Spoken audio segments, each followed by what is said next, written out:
Hello and welcome back to another modelled writing video.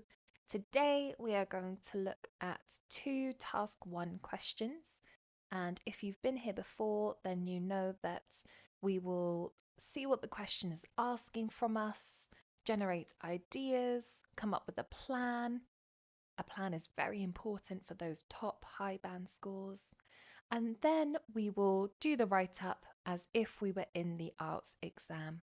So, this is great practice for you if you want to find out a bit more about task 1, or if you've booked your IELTS exam. This is a great place to practice. Okay, well, let's get started then. And we'll have a look at the first question, and this is going to be a process.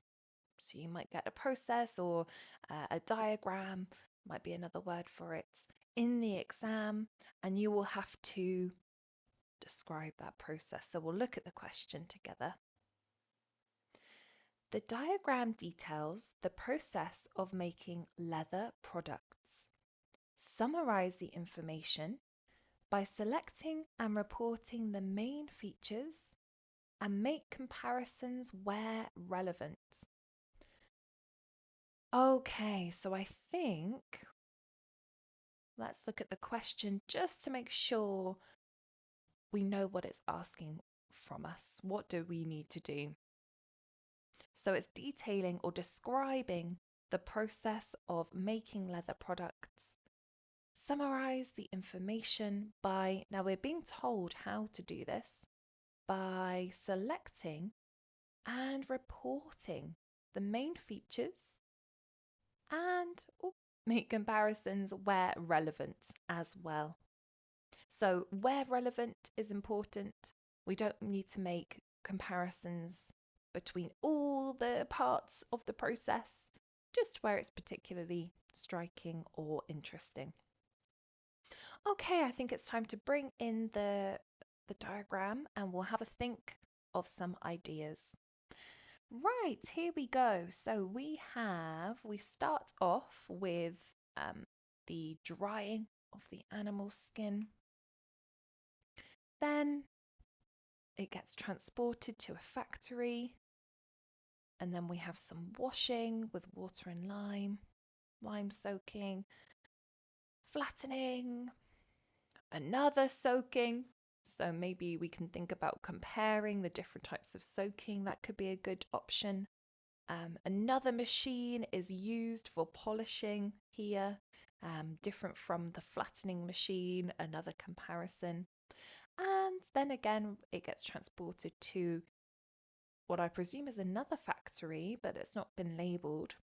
So maybe another place, a different type of factory, where it gets created into the products that we know today that are made of leather, such as shoes, bags, sports equipment, perhaps, amongst other things. Okay, so let's have a think then about our plan. So it's very important with task 1 to make groups. This is what this stands for, group 1 and group 2. And we've got our overview as well. So groupings, let's have a think. Well, there's different stages of this. So there's the material itself, so almost like the raw material. Then we have the processing phase, that's quite a long phase.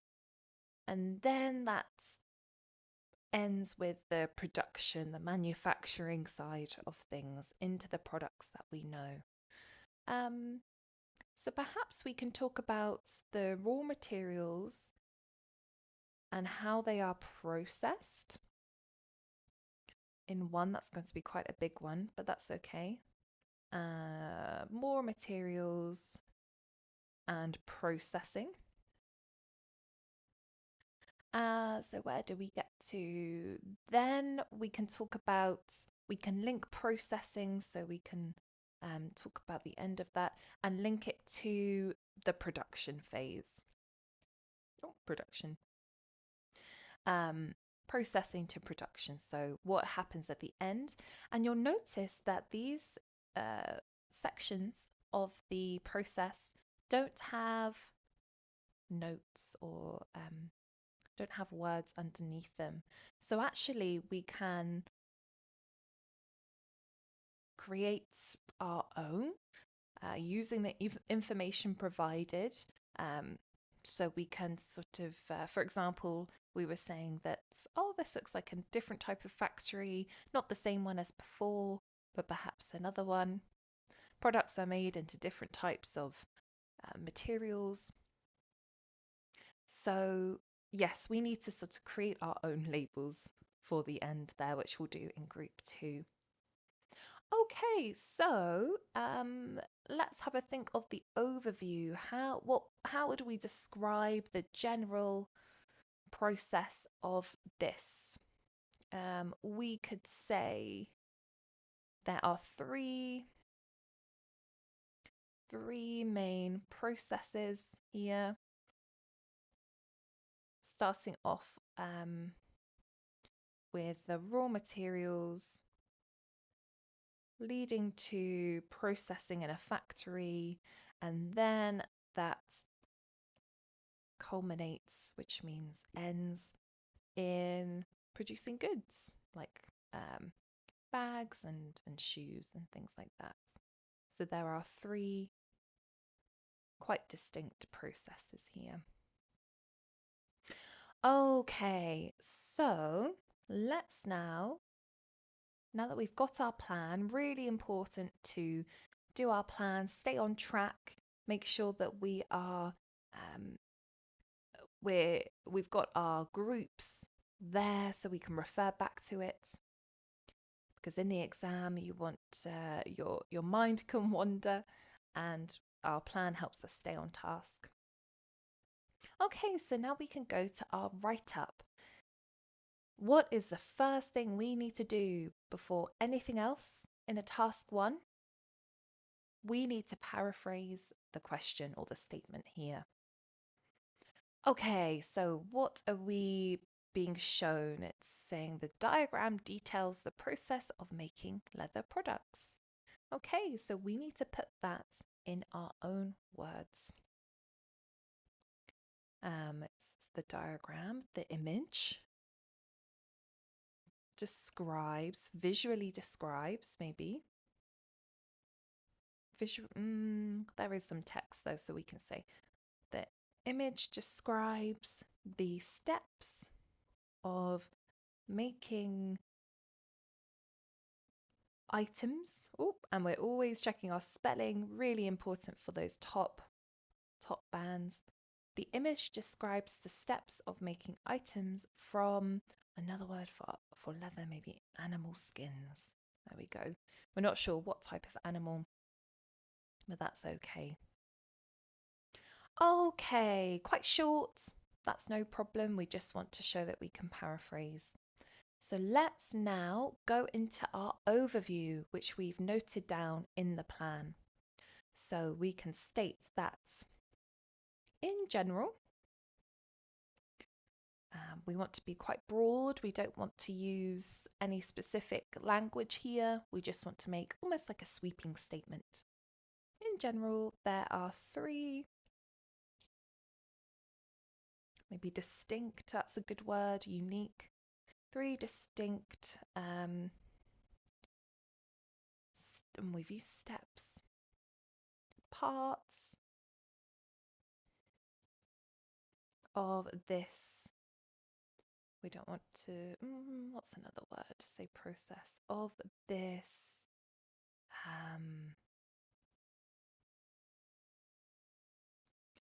there are 3 distinct parts of this process. We'll come back to that. Maybe we can think of another word at some point. We don't want to repeat ourselves too much, so we're always making sure we can think of synonyms. In general, there are 3 distinct parts of this process. Initially, the raw materials are transported to a factory. Then they are processed, and this culminates in, which I mentioned that earlier, means ends in them being, we've used processed. Then they are treated, perhaps, and this culminates in them being made into goods for consumers, buyers, consumers. Okay, let's read this back. In general, there are three distinct parts of this process. Initially, the raw materials are transported to a factory, then they are treated, and this culminates in, maybe we could say, the leather being made into goods for consumers. And we can talk about that in the body. Okay, this sounds good to me. It is to the point. We don't want to spend too much time on the paraphrasing and the overview. So let's get into the body now. We've got our two groups and we can use examples and really go into detail here. Right, so we want to talk about raw materials and the processing. And sequencing language is very good here. Sequences like firstly, secondly, then, in the end. So almost like time markers to show or demonstrate the process here. So we can begin it with the word like firstly, maybe animals. I know we've used animal skins.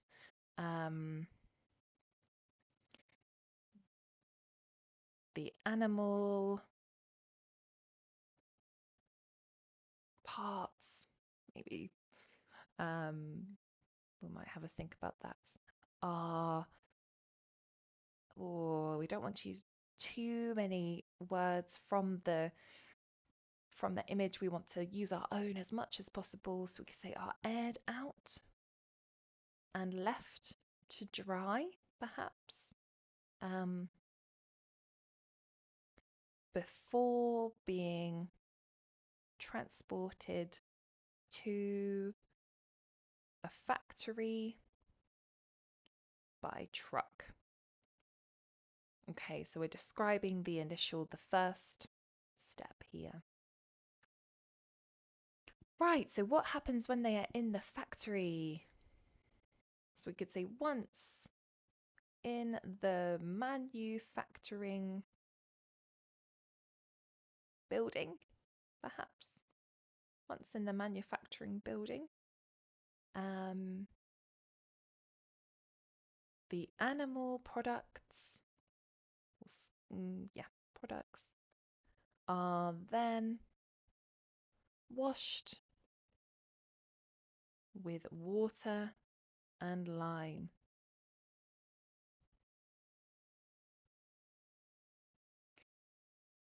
Once in the manufacturing building, the animal products are then washed with water and lime. We're describing this process.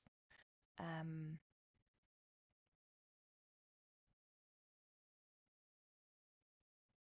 then they go from water and lime to soaking in just lime then. Okay, so this leads into the soaking phase with solely, which means just or only, with solely lime, not water. So we're comparing between the previous process here, solely lime, not water. Okay, so once they are soaked, they are then flattened with this piece of equipment here. So we can say something like when the skins are suitably soaked, they are flattened. It's okay to use that word here. They are flattened with, we can say a rolling piece, a piece of rolling equipment, perhaps with a rolling machine. There we go. We're not sure what it is, but we're describing it nevertheless. With a rolling machine.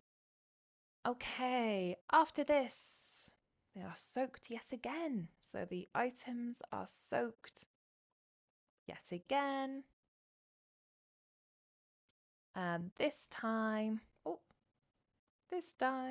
in a mixture of water and vegetable matter called tannin. So that is, yes, the technical name for it's called tannin.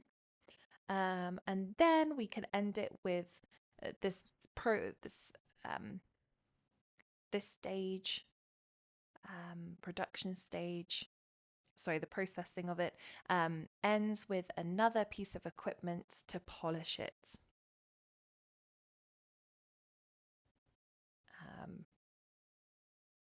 And then this time, after this, the items are soaked yet again, this time in a mixture of water and vegetable matter called tannin.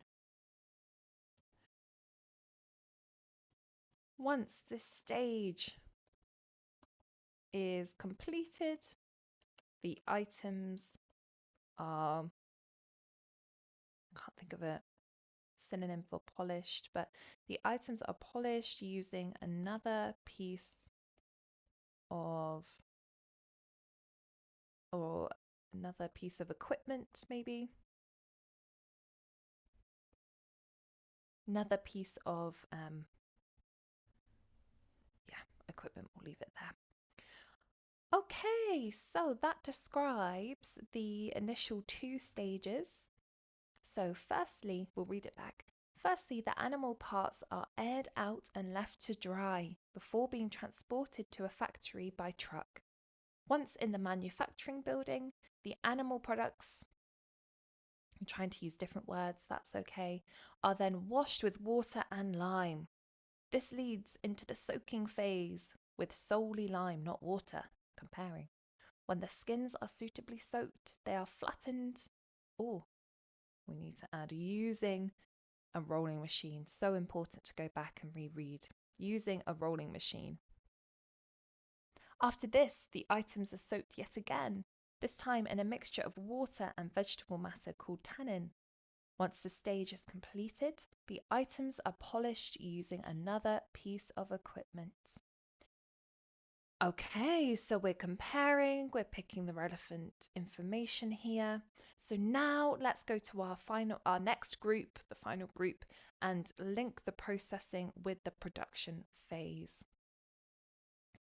So we could say as soon as the leather is processed, so we're linking back, it is to be transported, we've used transported, maybe delivered, using a large vehicle to a different factory.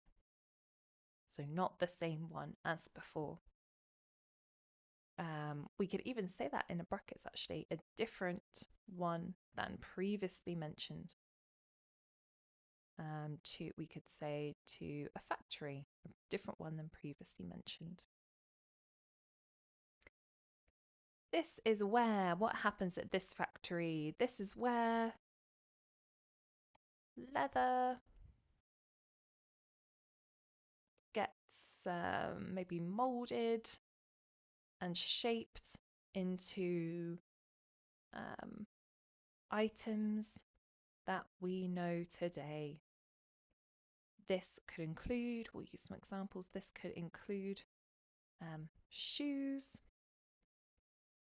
bags, and sporting equipment, sporting accessories, like balls. We want to mention among other things, or a good way of saying that is among a plethora of other. Oh, but we're making sure we're spelling, or in my case, typing.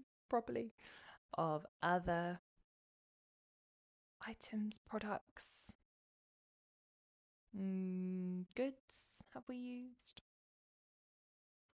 Okay, let's have a read back then. As soon as the leather is processed, it is to be delivered using a large vehicle to a factory, brackets a different one than previously mentioned. This is where leather gets moulded and shaped into items we know today. This could include shoes, bags, and sporting accessories, among a plethora of other goods. Okay, that describes the last process and links it back to the first two quite nicely, I think. Instead of we could say we've used the consumer, maybe the shopper knows today. People who go to shops. Okay then, so you can see how we've structured this into our two groups and our overview there. And of course, we start the question with paraphrasing. So let's find out how many words this is today. So this leaves us with 192 words. So the minimum here is 150 words. This is a little bit over, but you can see the structure, you can see what we're going for, so you can write the amount that is suitable for you as long as it's 150. Okay, so that first question was all about a process. So this is definitely something that could come up in the exam. Good to be familiar with it. Okay, I think we can go now to our next type of question that we're going to look at today, and that is a bar chart. Very popular. Bar charts can be on their own. They can have different information within the bar chart, and they could also be with other types of charts and graphs as well. So definitely one to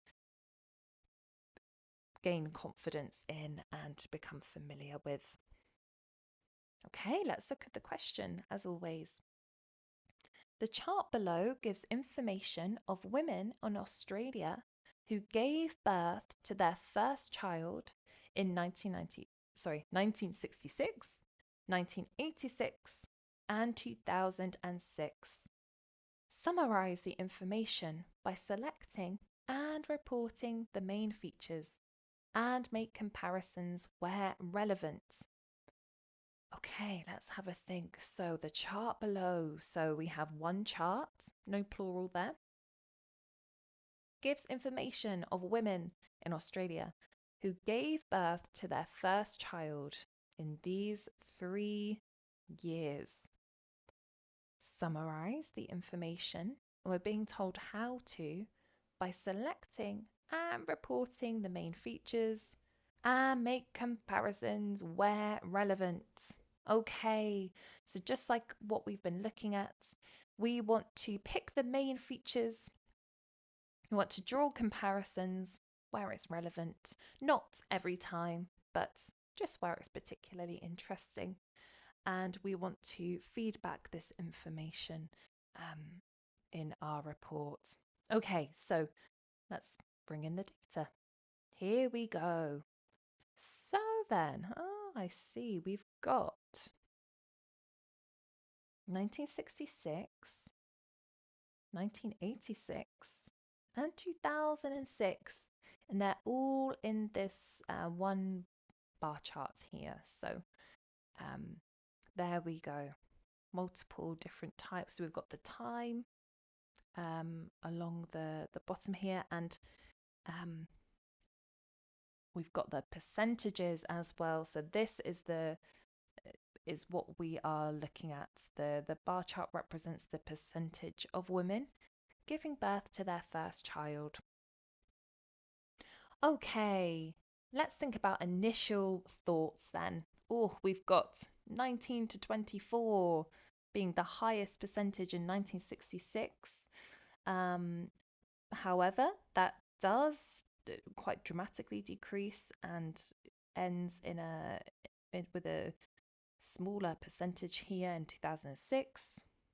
I can see that under 19s follow the same pattern, start off quite high and then steadily decrease, and maybe they could go in a group together. We could talk about them. Let's look at the other categories. So, I'm seeing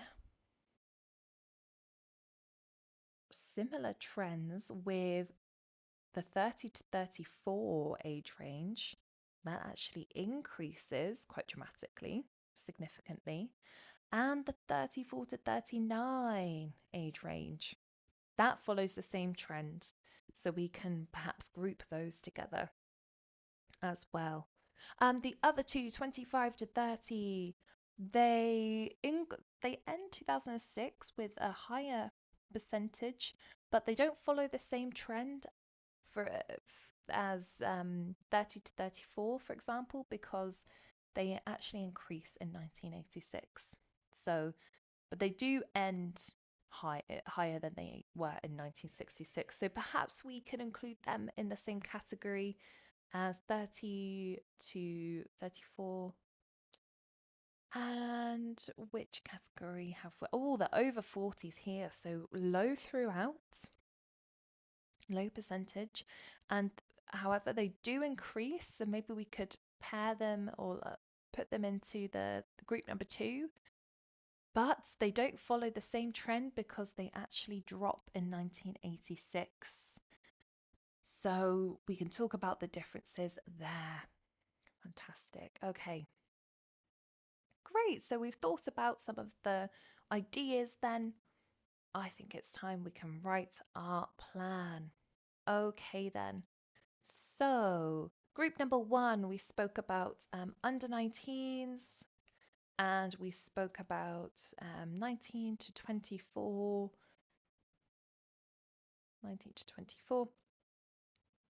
And their percentage increased over time. So percentage increased. These are just notes, so we can write symbols. That's okay. Right, and then the other category we spoke about was 30 to 34 and 34 to 39, and their percentage, sorry,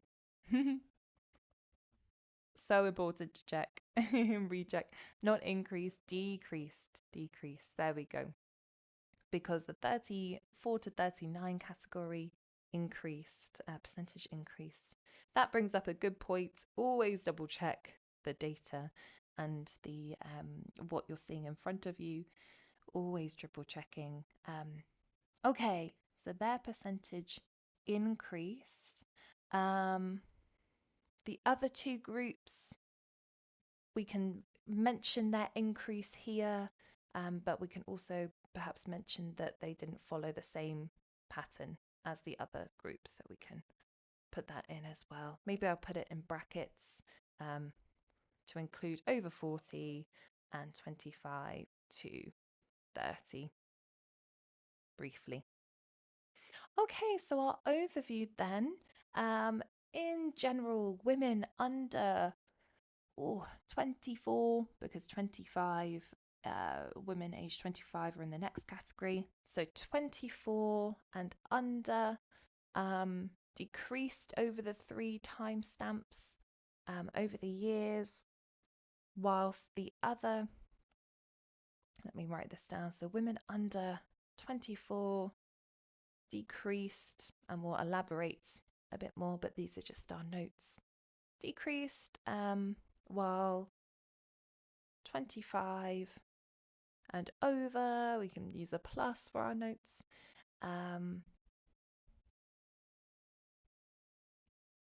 On the whole, increased, but we'll talk about the differences and the nuances there.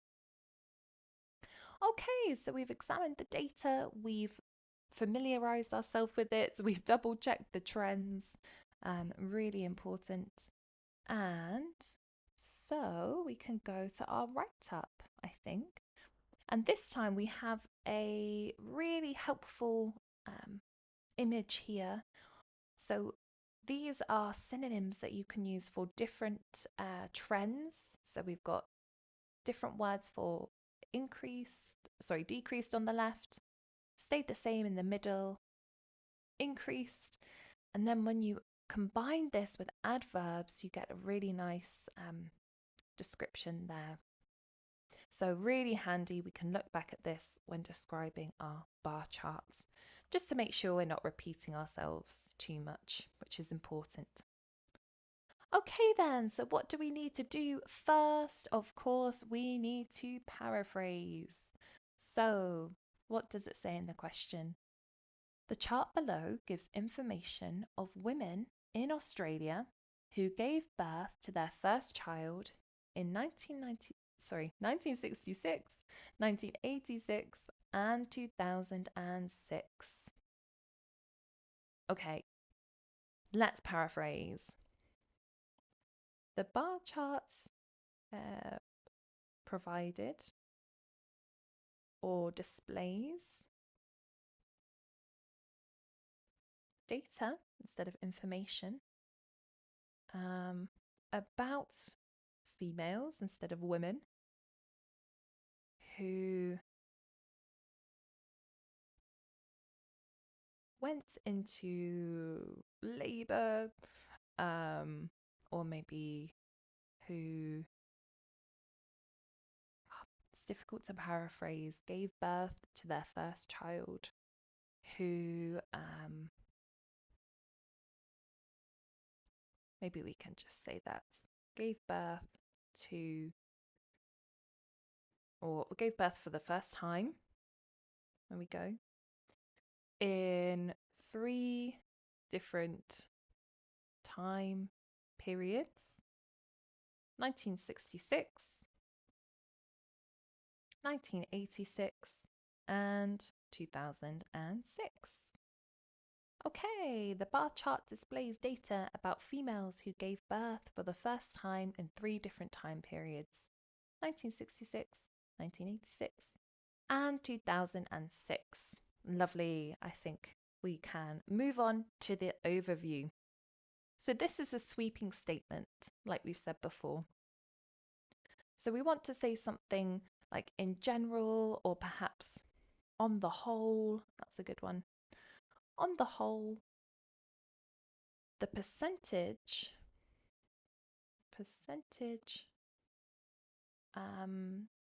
for women under 24 decreased. Percentage of women giving birth for the first time, or maybe for women who had not. We'll leave it at for women who given birth, or who had their first child, maybe under 24 decreased over time, whilst the 25 and over age ranges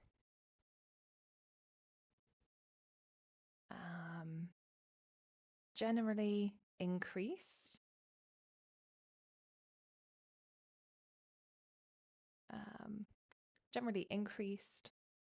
We can talk about the differences with the other 2 groups. So, however, even though some groups' percentage was higher in 2006,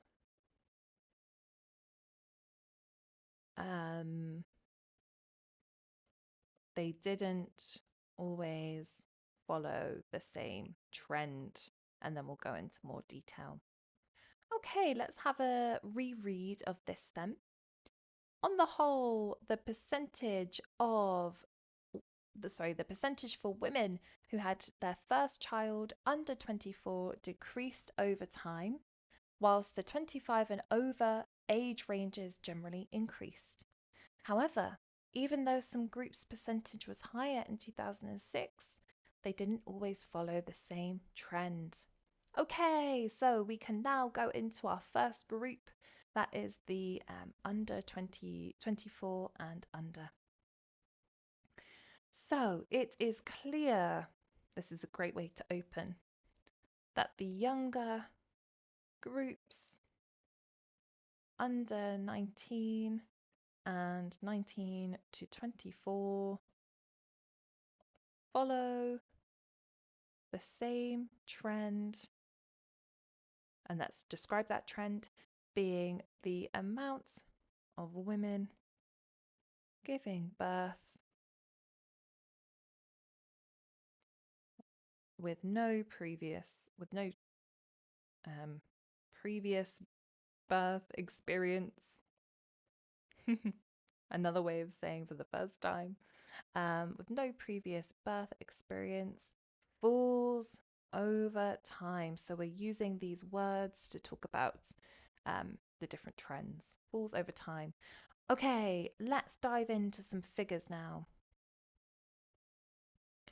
Starting in 1966, that's where the data begins.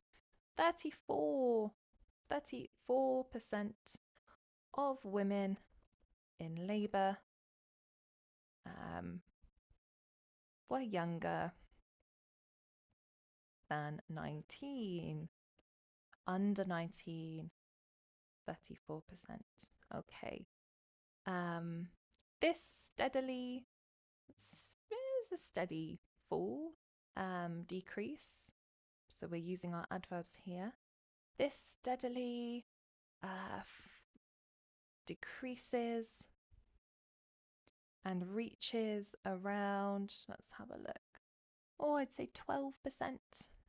12% in 2006. Okay, let's describe 19 to 24, which is a strikingly high percentage compared to the rest of the data. So we can use that strikingly. Ages 19 to 24 start at the highest percentage out of any group throughout the whole time period. So throughout the time periods, all the time periods.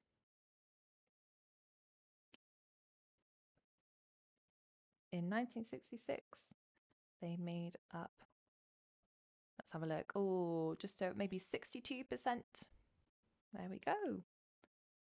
And how much did this fall by? So this ended up in 2006 at 28? 28. So that's a big drop. That's more than half, if my maths serves me correctly. So we can say this. They made up 62%. This more than halved by 2006. They ended up at 28%. Okay, let's read this back. It is clear that the younger groups, under 19 and 19 to 24, follow the same trend, being the amount of women giving birth with no previous birth experience falls over time. Starting in 1966, 34% of women in labour were younger than 19.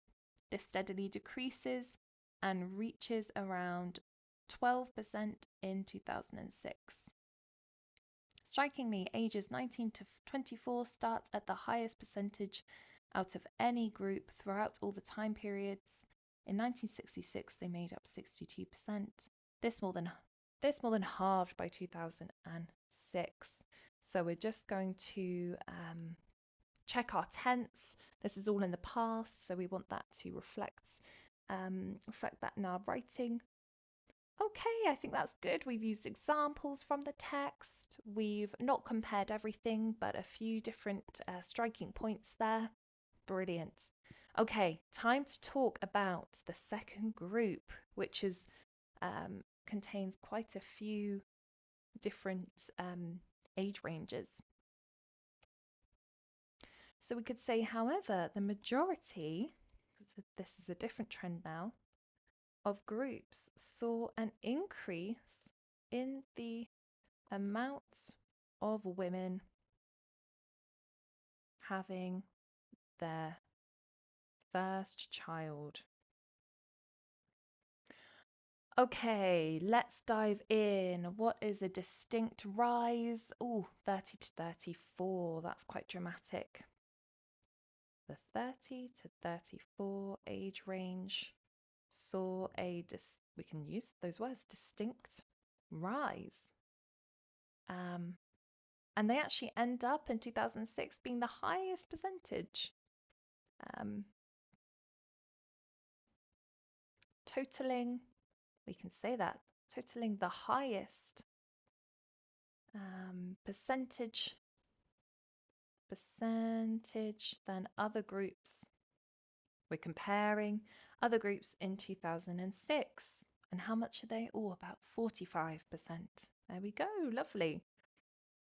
Let's talk about now. Oh, another group that followed that was the 34 to 39. The 34 to 39 group, we can say, followed this pattern, seeing an increase of, what is the jump here? We've got about 8% to 30, so 22. We can do the maths here. Seeing an increase of 22% from 1966 to 2006. Okay, now let's talk about the other two groups that don't quite follow this trend. So let's mention the over 40. So even though over 40 had increased overall, I mean, it did overall. It did see a drop in 1986.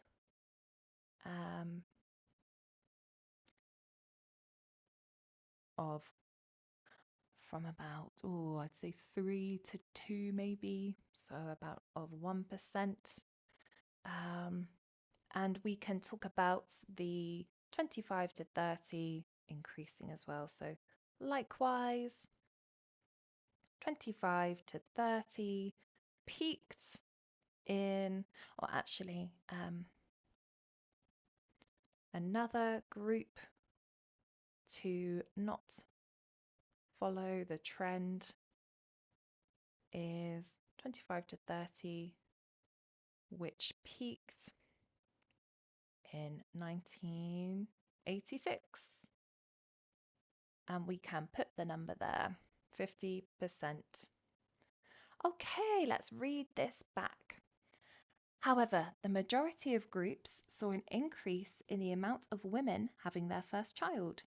The 30 to 34 age range saw a distinct rise, totaling the highest percentage than other groups in 2006, 45%.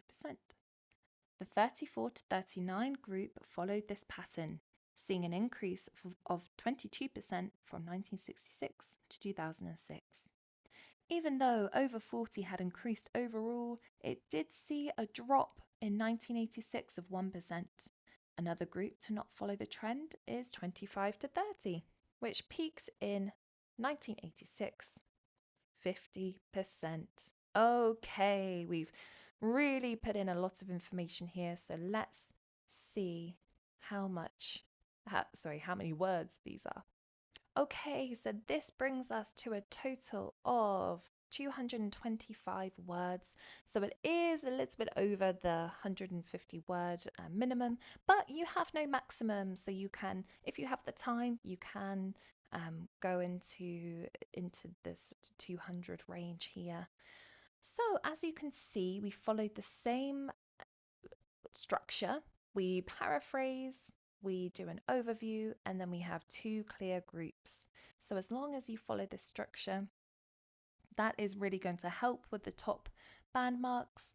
And in the case of a bar chart, we've used brilliant language like verbs and adverbs to describe the trends here. Okay, so I hope that's helped today. Thank you so much for coming along. And if you've got any questions, we love to hear from you, and we hope to see you next time.